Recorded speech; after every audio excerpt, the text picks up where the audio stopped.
इतिहास से वर्तमान तक जब भी भारत के मध्यकालीन इतिहास का जिक्र होता है तो सबसे पहले हमारे दिमाग में मुगलों का नाम आता है और उनके साम्राज्य के बारे में चर्चा होती है। हालांकि इस काल में मुगलों के अलावा भी कई और साम्राज्य थे जिनकी समृद्धि, संस्कृति और धरोहर अत्यधिक महत्वपूर्ण और देखने लायक थी। इनमें से एक साम्राज्य था विजयनगर साम्राज्य।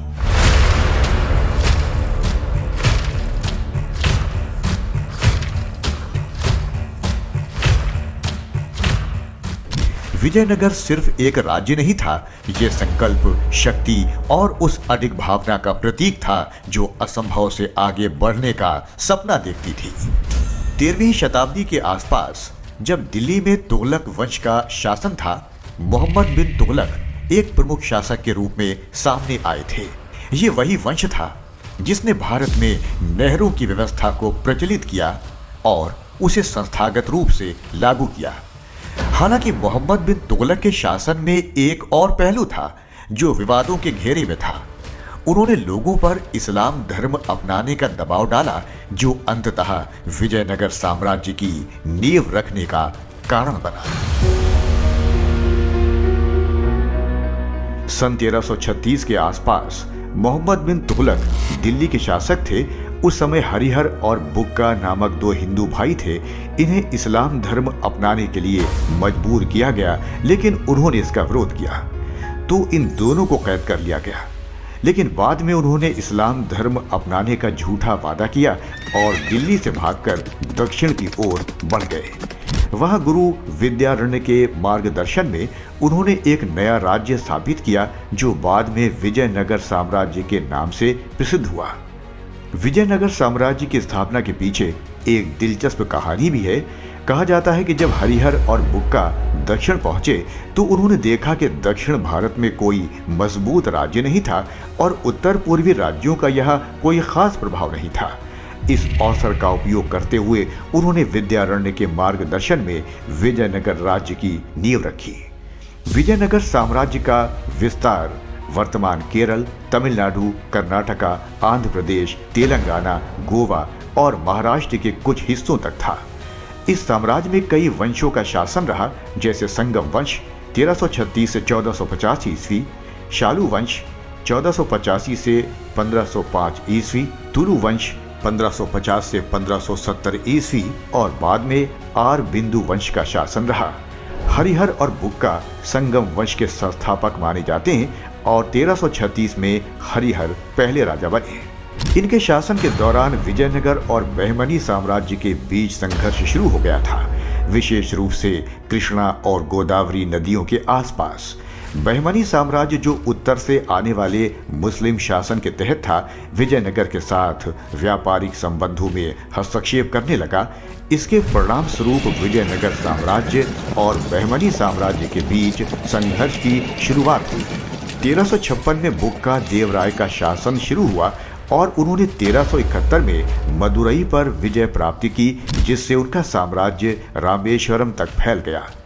इस दौरान दक्षिण में कृष्णा गोदावरी दोआब क्षेत्र पर लगातार संघर्ष होते रहे। देवराय प्रथम के शासन के दौरान ये संघर्ष और भी तीव्र हो गया।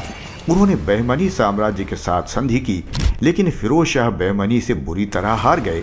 इसके बाद देवराय ने 1420 में अपनी ताकत फिर से स्थापित की और बहमनी को हराकर अपना साम्राज्य फिर से मजबूत किया।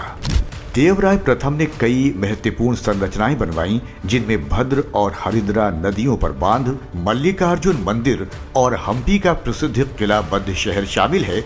हम्पी, जो विजयनगर साम्राज्य की राजधानी थी, व्यापार और संस्कृति का एक प्रमुख केंद्र था।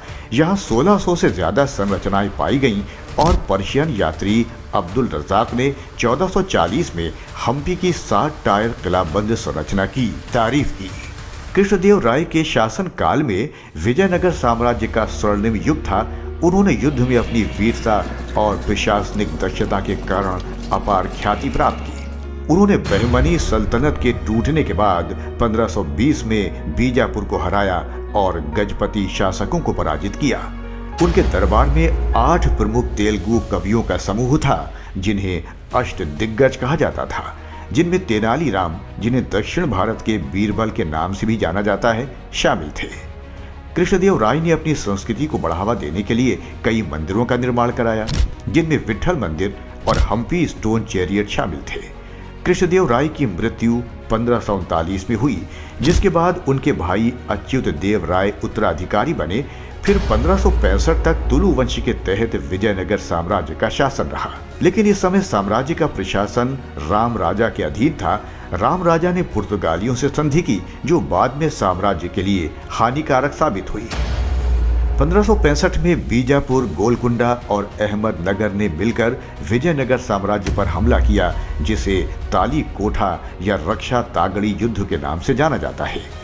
इस युद्ध में विजयनगर साम्राज्य का पतन हुआ, लेकिन इसके बाद भी हिंदू राजवंशों की परंपरा लगभग 100 वर्षों तक जीवित रही। विजयनगर साम्राज्य का अंतिम राजवंश आरबिंदु था, जिसका शासन तिरुमला देवराय के तहत 1542 में शुरू हुआ था।